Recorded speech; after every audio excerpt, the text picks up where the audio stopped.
Welcome to School Zone. My name is Amie Tregaskes. I'm so glad you joined our show today. We are going to focus on music, and I think that's appropriate for the month of December.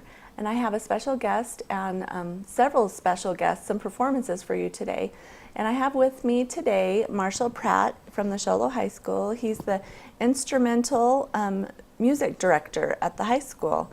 So welcome, Marshal. Glad to have you. Thank you. We also have some students from one of his classes that will be performing in just a little bit for you, and they're amazing. Today I wanted to talk about music and the importance it is for our older kids, our teenagers. So Marshal, first tell us a little bit about yourself, how long you've been in music, how long you've been in music education, and what you do at the school. Well, I've been in music longer than I can remember. I've been in music my whole life. I come from a musical family. My mom was a piano teacher, and very active piano teacher, and church choir director. And so I sang in her choirs for a long time. And still enjoy doing that when I have a chance. I've been here at Show Low High School. This is my 28th year here, and my 33rd year teaching. And I guess as far as teaching, it started earlier than that. My first private students, believe it or not, was when I was in 6th grade. Really? I started giving private lessons when I was in 6th grade because I had a neighbor who had a son who was really struggling in band and wanted to succeed, and she asked me if I would give him private instruction, and I really enjoyed it. I enjoyed the experience and thought, you know what, this teaching is for me. Mm-hmm. This is good. It took a while to come back to that. I took a little detour and did a lot of performing as a performer and some touring overseas as well as in the United States and Canada before I got serious and went back to school and got my degree so I could be a high school band director or music teacher. That's great. So what do you do at the school right now? I'm the band director. We have an orchestra program now, and I direct the orchestra as well. I have a guitar ensemble. The guitar ensemble is kind of an outgrowth of the beginning guitar classes. We've had beginning guitar there for, as well, it started before I even started teaching there. Oh, really? Gene Poplowski was teaching it.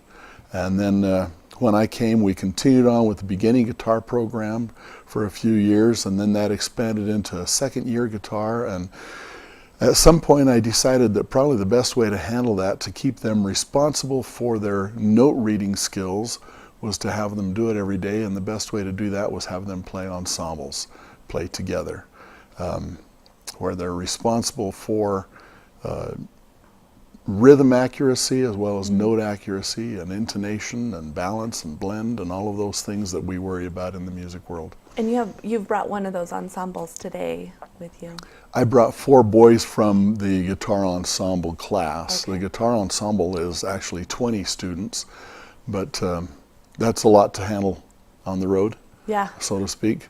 Yeah. And so we just brought 4 today to play in the studio. Well, I'm excited to hear from them in just a little bit. You also have a jazz band? Well, we use the term jazz very loosely. Okay. Yes, on the books it says jazz band on their schedules. We don't play a lot of jazz. Okay. That's an oral skills class where everything we do has to do with them training their ear to listen and learn to play by ear and pick things out, to develop the ability to play whether they have music in front of them or not. And so we listen to things, and the students have a lot of input in what we play.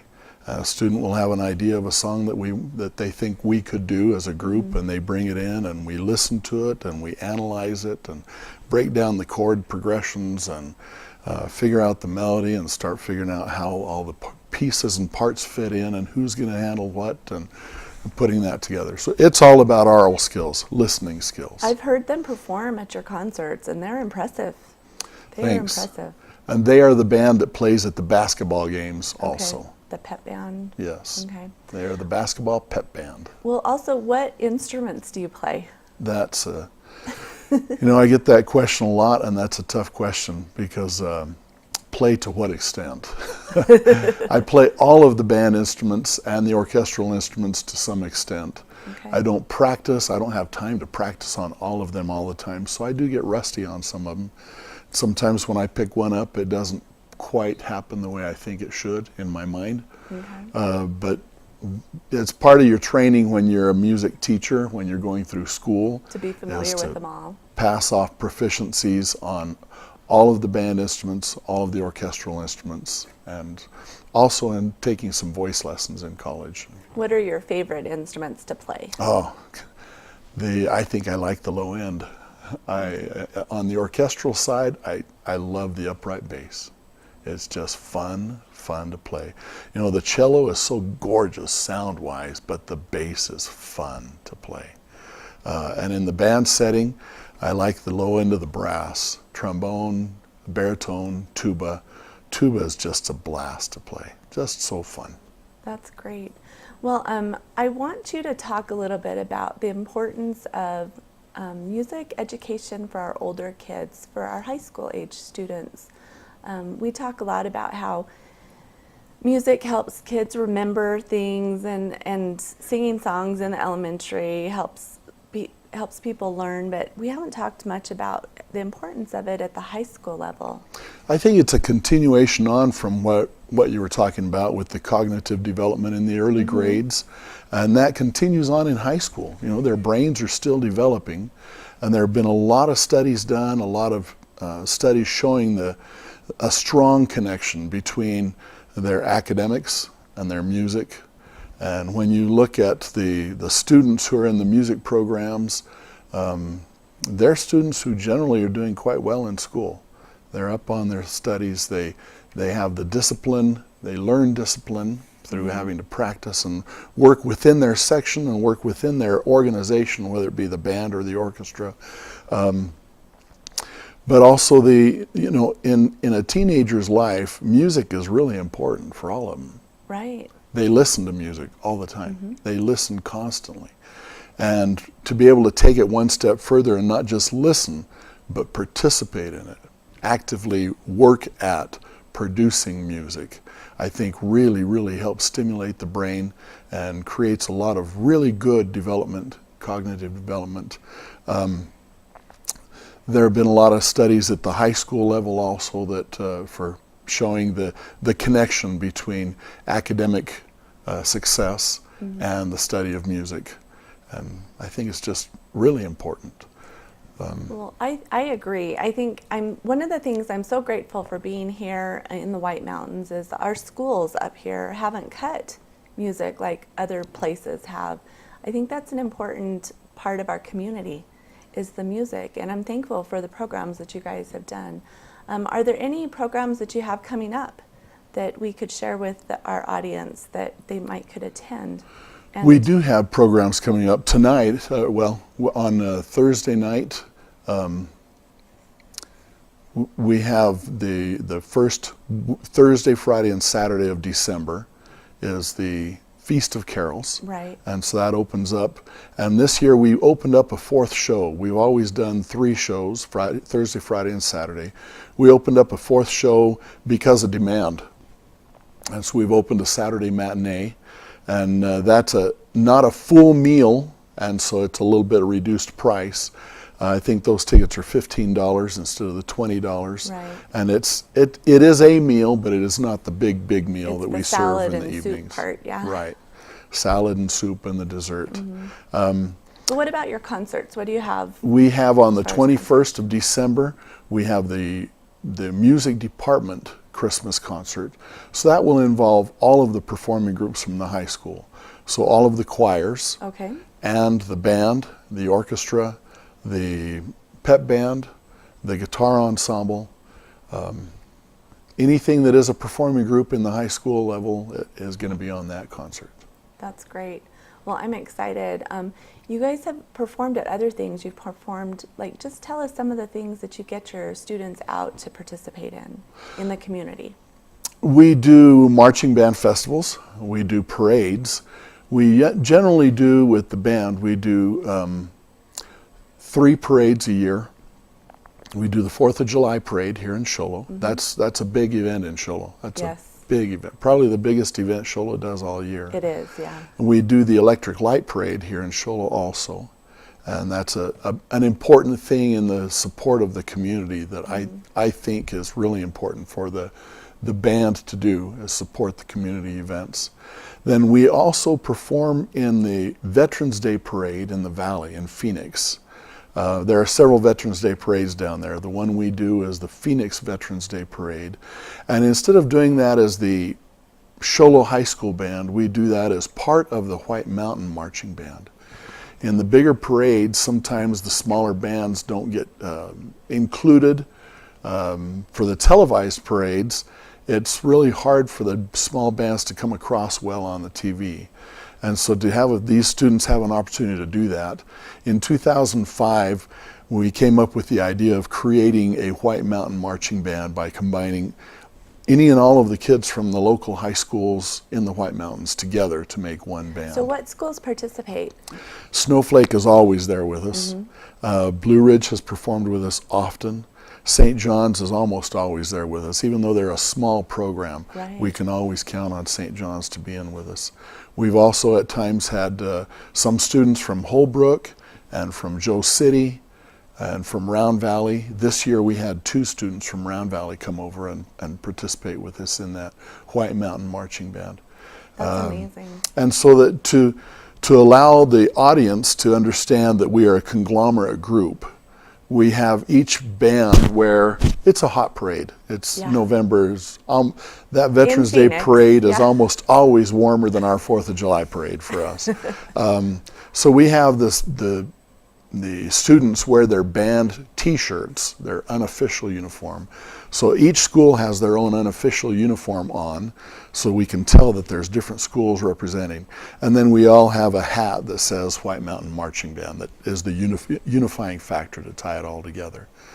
I think it's amazing what you do to bring community, not just the community of Show Low, but the communities of our mountain up here together for that. And that you take the kids to honor our veterans in that performance too, by marching in that parade. You do so much for our schools. We really appreciate and thank you for what you do, Marshall. Thank you so much. And thank you for Thank coming you. on the show. So we will be right back with our guests, our students that are going to perform for you some songs.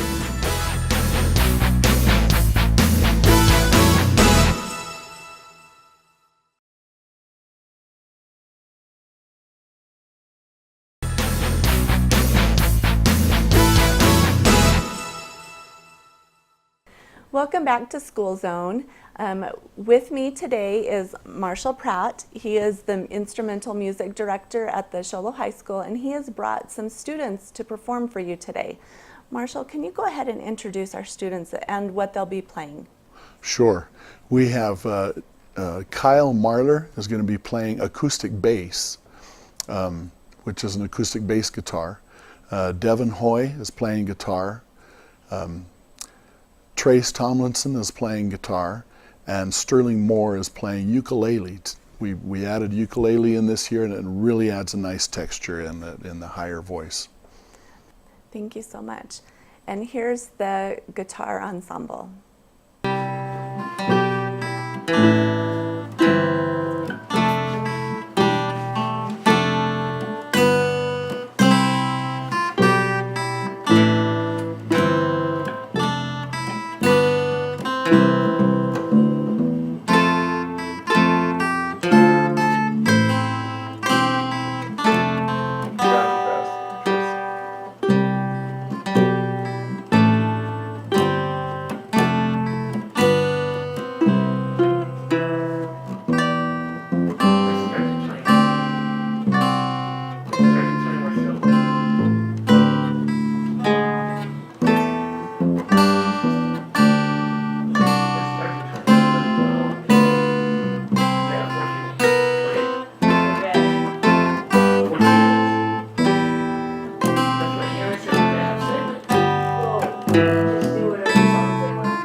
Wasn't that amazing? I am so grateful that you came and that these students were able to perform. We really appreciate it. Thank you again for joining us today on School Zone, and we'll see you next time.